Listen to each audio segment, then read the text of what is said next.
আসসালামু আলাইকুম রহমতুল্লাহি ওবরকাতুহু। সম্মানিত দর্শক, আওয়ামী লীগ রাজনীতিতে ফিরে আসছে, এরকম একটা আশঙ্কা আওয়ামী বিরোধী যারা শক্তি রয়েছেন তাদের মধ্যে প্রবল আকার ধারণ করছে। এবং আওয়ামী লীগ কিভাবে আসবে, কখন আসবে, কার মাধ্যমে আসবে, এগুলো এখন নানাভাবে নানা মহল থেকে এই জিনিসগুলো বিশ্লেষণ করার চেষ্টা করছে। কেউ হয়তো বলার চেষ্টা করছেন যে শেখ হাসিনা ব্যক্তিগত জীবনে খুবই সাহসী এবং তার সাহস প্রমাণিত। তিনি কেবল যে ১৫ বছর ক্ষমতায় বসে সাহস দেখিয়েছেন তা নয়, ক্ষমতার বাইরে বিরোধী দলীয় নেত্রী হিসেবে সাহস দেখিয়েছেন, রাজনৈতিক দলের নেত্রী হিসেবে, রাজপথের নেত্রী হিসেবে সাহস দেখিয়েছেন এবং তার জীবনে সফলতা ব্যর্থতার যেখানে যেখানে হয়েছে যা কিছু সব ক্ষেত্রেই তিনি সাহস দেখিয়েছেন, সাহস হারা হননি। কয়েকটা উদাহরণ দিই, যেমন ধরুন এরশাদ জামানাতে তার সমাবেশের উপর গুলি চালানো হলো, প্রায় 18 জন একেবারে নির্বিচারে স্পট ডেথ চট্টগ্রামে। তো তিনি সাহস হারাননি, সেই এরশাদের সঙ্গে লড়াই করেছেন, সংগ্রাম করেছেন, আবার রাজনীতির প্রয়োজনে সেই এরশাদের সঙ্গে বন্ধুত্ব করেছেন, পলিটিক্যাল প্রয়োজনে। তো কাজেই তার এই যে সাহস এবং কৌশল, এবং সেই এরশাদকে ছলে বলে কৌশলে একেবারে কবরে যাওয়া পর্যন্ত যেভাবে তিনি তাকে রাজনীতি শিখিয়ে দিয়েছেন, তাহলে ওই যে 18 জন মানুষকে গুলি করে হত্যা করার যে পরিকল্পনা, তো সেটা তাকে আজীবন একেবারে মৃত্যু পর্যন্ত তাকে কিন্তু তাড়িত করেছে এরশাদ সাহেবকে। This is Sheikh Hasina. Second হলো 21শে আগস্টের গ্রেনেড হামলা, যারা দেখেছেন ওটা বিভৎস, ভীষণ রকম বিভৎস, নির্মম এবং নিষ্ঠুর, এবং যারা এই অপকর্ম করেছেন তারা সবাই অভিসম্পাতের যোগ্য। দুনিয়া এবং আখেরাতে তাদেরকে আল্লাহর বিচার এবং মানুষের বিচার দুটোই তাদের জন্য প্রযোজ্য। তারা কখনো ওই নির্মম কর্মকাণ্ডের দায় এড়াতে পারবেন না। আমরা জানি না কারা করেছে এই কর্মটি, কিন্তু এটা খুবই নিষ্ঠুর, খুবই নির্মম। এবং যেহেতু আমি সেই ঘটনার সাক্ষী, আমি জানি ওই দিন কি নির্মমতা ঘটেছিল এবং কি ধরনের ভীত সন্ত্রস্ত অবস্থা তৈরি হয়েছিল। নর্মালি আমাদের বাঙালির অ্যাভারেজ সাহস কি?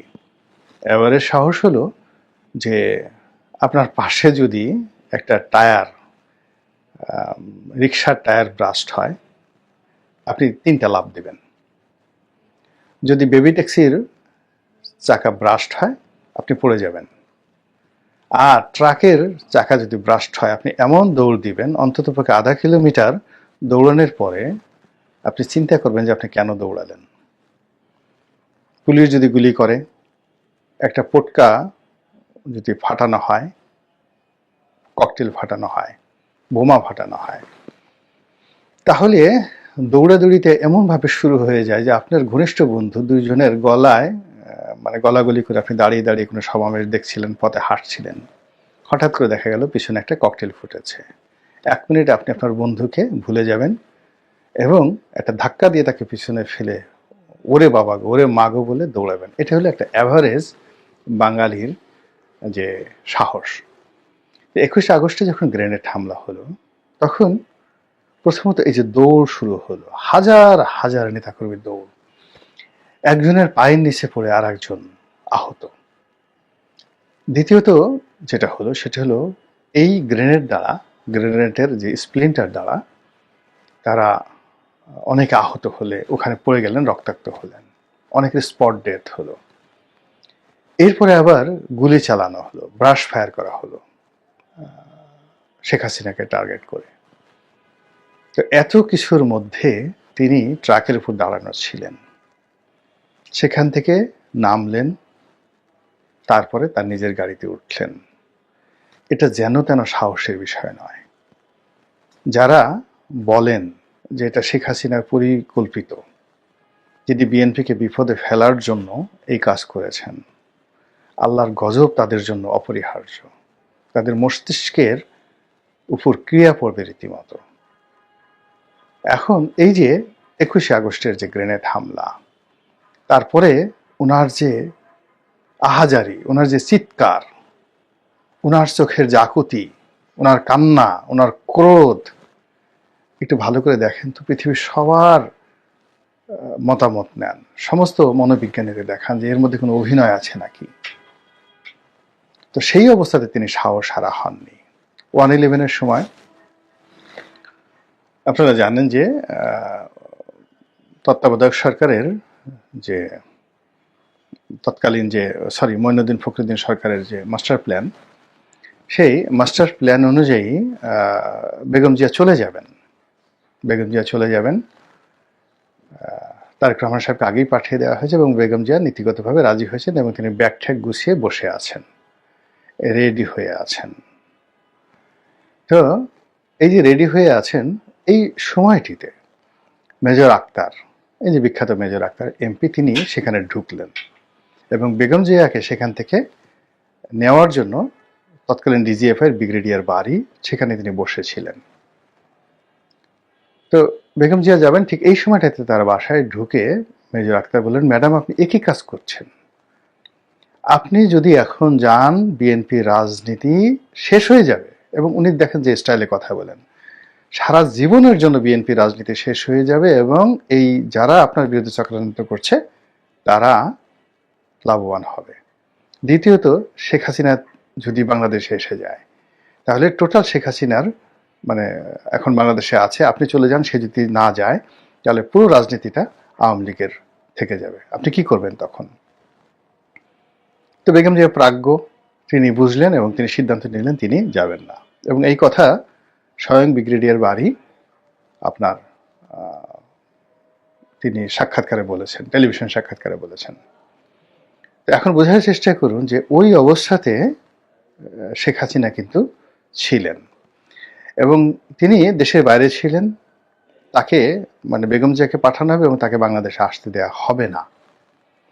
এই জন্য কি করা হলো, সমস্ত এয়ারলাইন্সের টিকিট তার কাটা ছিল, তিনি সেই টিকিটগুলোকে, এই সরকার বলল যে এয়ারলাইনগুলোকে নিষেধ করে দিল যে শেখ হাসিনাকে বহন করা যাবে না। ফলে তিনি হিথরো এয়ারপোর্টে এসে আটকে ছিলেন এবং সেখান থেকে সমস্ত কৌশল করে তিনি রাষ্ট্রকে চ্যালেঞ্জ করে, মঈনুদ্দিন ফখরুদ্দিনকে চ্যালেঞ্জ করে বাংলাদেশে চলে আসলেন। এটা হলো শেখ হাসিনার সাহস। তারপর শেখ হাসিনা যেদিন গ্রেফতার হয়েছিলেন, আপনারা জানলে অবাক হয়ে যাবেন, আমি জানি। ওই 1/11-এর সময় 2 নেত্রীকে গ্রেপ্তার করা হলো। খালেদা জিয়ার বাসায়, বেগম খালেদা জিয়ার বাসায় কি হয়েছে আমি বলতে পারবো না, বাট শেখ হাসিনার বাসায় কি হয়েছে আমি বলি। ওনার বেশিরভাগ লোক পালিয়ে গেছিলেন সেদিন, হাতে গোনা 2-1 ছিলেন। তিনি অভিমান করে খুব করে বললেন যে তোমরা থেকে লাভটা কি, তোমরাও চলে যাও, এবং তারাও অনেকে চলে গেল। এরপর যুব মহিলা লীগের নাজমা থেকে শুরু করে অন্য সবাই যারা ছিলেন রাজনৈতিক নেতাকর্মী, তারা উপস্থিত হলেন সেখানে, কিন্তু ওনার যারা পার্সোনাল স্টাফ ছিল তারা কিন্তু সবাই পালিয়েছিলেন, কিন্তু উনি স্থিরভাবে বসেছিলেন। এবং সেখান থেকে তাকে যে অপমান করে, যে কষ্ট দিয়ে সেই ঢাকা কোর্টে উঠানো হয়েছিল টানা হেসলা করে, এ দৃশ্য আমরা এখনো দেখি, কিন্তু তিনি কোনো অবস্থাতে সাহস হারা হননি। তো সেই রমণী এখন যেখানে আছেন, 1/11-এর সময় যেখানে ছিলেন তার চেয়ে 100 গুণ বেটার অবস্থায় তিনি আছেন ভারতের জিম্মায়, with full support of India. এবং 1971 সনে ইন্ডিয়া যে মানে অবস্থানে ছিল আন্তর্জাতিক প্রেক্ষাপটে, তার চেয়ে 100 গুণ ভালো প্রেক্ষাপটে এখন ইন্ডিয়া আছে। আর ইন্দিরা গান্ধী 1971 সনে যে অবস্থায় ছিল তার চেয়ে 100 গুণ কর্তৃত্ব নিয়ে নরেন্দ্র মোদী আছে। আর ওই সময়টাতে তাজউদ্দিন সরকার যত দুর্বল অবস্থানে ছিল, বঙ্গবন্ধু তো জেলখানাতে, তার সাথে 1 কোটি গুণ শক্তিশালী অবস্থানে আছে আওয়ামী লীগের নেতাকর্মীরা দেশের বাইরে এবং স্বয়ং শেখ হাসিনা। তো কাজেই তিনি যদি সাহস দেখাতে চান, টুস করে ঢুকে পড়তে চান, এটা কথার কথা নয়, এটি হতে পারে। এবং সেটা যদি হয় তাহলে কি যে হবে আমরা বলতে পারি না। বাংলাদেশের রাজনীতিতে কিয়ামত হয়ে যাবে অথবা আওয়ামী লীগ পুনর্বাসিত হবে। যদি সে সেটা সাহসটা দেখায়, টিল টুডে, টিল নাও, আজকের দিনে। এখন সমস্যাটা হয়ে গেছে যে শেখ হাসিনা পালালেন কেন বা তিনি উড়ে গেলেন কেন? এটা একটা মিলিয়ন ডলারের প্রশ্ন। শেখ হাসিনার সাথে যারা ছিলেন, এরকম প্রায় 1000 খানেক লোক, তারা খুবই নিরাপদে, কেউ এয়ারপোর্ট দিয়ে, কেউ সীমান্ত দিয়ে পালিয়ে গেলেন ভারতে, সিঙ্গাপুরে, ব্যাংককে, আমেরিকাতে। টাকা পয়সা, তাদের টাকা পয়সা তারা আগেই নিয়ে নিয়েছিল, এবং বাংলাদেশে তারা কেউ তাদের আত্মীয় স্বজনের বিপদে আপদে নেই।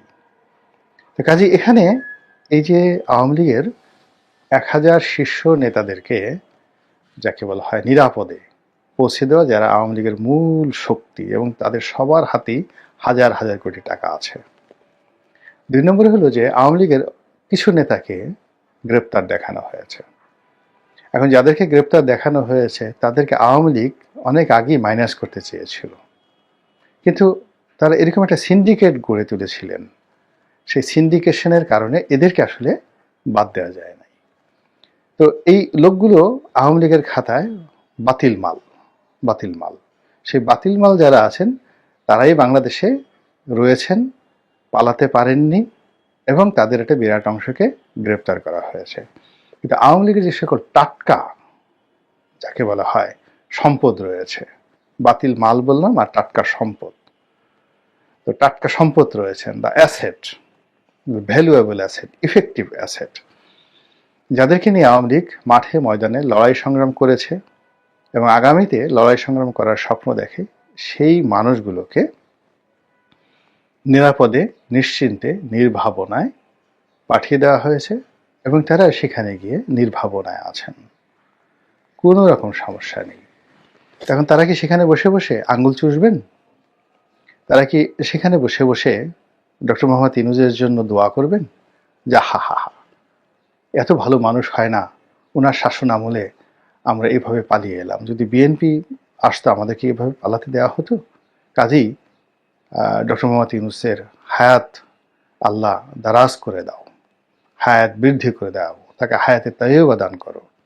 অথবা তারা কি ডক্টর মোহাম্মদ ইউনূসের শানে মিলাদ পড়াবেন, নাকি উমরা করে আসবেন, নাকি ডক্টর মোহাম্মদ ইউনূসের পতনের জন্য এবং তাদের নেত্রী শেখ হাসিনাকে ক্ষমতায় বসার জন্য, আওয়ামী লীগকে ক্ষমতায় নেওয়ার জন্য তারা সর্বশক্তি নিয়োগ করবেন? নিজেরাই চিন্তা করুন। এখন এই দুটো চিন্তার মধ্যে দেখুন, যেখানে প্রথম যে ভুলটা হয়ে গেছে সেটি হলো স্বয়ং শেখ হাসিনা যেভাবে নির্বিবাদে চলে গিয়েছেন, এই চলে যাওয়াটা শেখ হাসিনার জন্য ঠিক আছে। এটা আসাদ সাহেবের ক্ষেত্রে ঘটে, রেজা শাহ পাহলভীর ক্ষেত্রে ঘটেছে। মানে রাষ্ট্রের যিনি প্রধান, তাকে যেহেতু রাষ্ট্রীয় প্রোটোকল থাকে, এখানে তাকে নিরাপদে পৌঁছে দিতে হবে, আদারওয়াইজ এখানে একটা রক্তারক্তি কাণ্ড ঘটলে পুরো রাষ্ট্রীয় ব্যবস্থা নিয়ে একটা টানাটানি লেগে যেত। কিন্তু বাকি যারা ছিলেন, শেখ রেহানা ছিলেন, অন্যান্য তার আত্মীয় স্বজন ছিলেন, আরও অনেকে ছিলেন, তো ইচ্ছা করলে তাদেরকে যদি আটকানো যেত, তাহলে আজকে আওয়ামী লীগের যে ফিরে আসা নিয়ে আমাদের যে আতঙ্ক, আমাদের যে ভয়, আমাদের যে ক্যালকুলেশন, বা আমরা যে সকল কথাবার্তা বলছি, এই শর্টটা অনেকটা কমে যেত। এরপরের যে প্রসঙ্গ সেটি হলো, কেন বারবার আওয়ামী লীগের কথা আসছে? কেন আমরা বিএনপির কথা বলছি না, জামাতের কথা বলছি না, ডক্টর ইউনূসের কথা বলছি না? আমাদের তো এখন আসলে আওয়ামী লীগের নামই নেওয়া উচিত না। আওয়ামী লীগের নাম শুনলে আমাদের বমি করা উচিত। এর কারণ হলো যে আমরা সবাই এই দলটি দ্বারা এমনভাবে নির্যাতিত হয়েছি যে আগস্ট মাসের 5 তারিখের আগে অনেকে চেয়েছেন যে যে কোনো মূল্যে আওয়ামী লীগের পতন হোক। এমনকি অনেক লক্ষ লক্ষ মা বোনেরা, ভাই বোনেরা, দাদারা, চাচারা, তারা বলেছেন যে আল্লাহ, আমার জীবনের বিনিময়ে তুমি আজরাইলকে পাঠিয়ে আমাকে নিয়ে যাও, আমার সন্তানরা যেন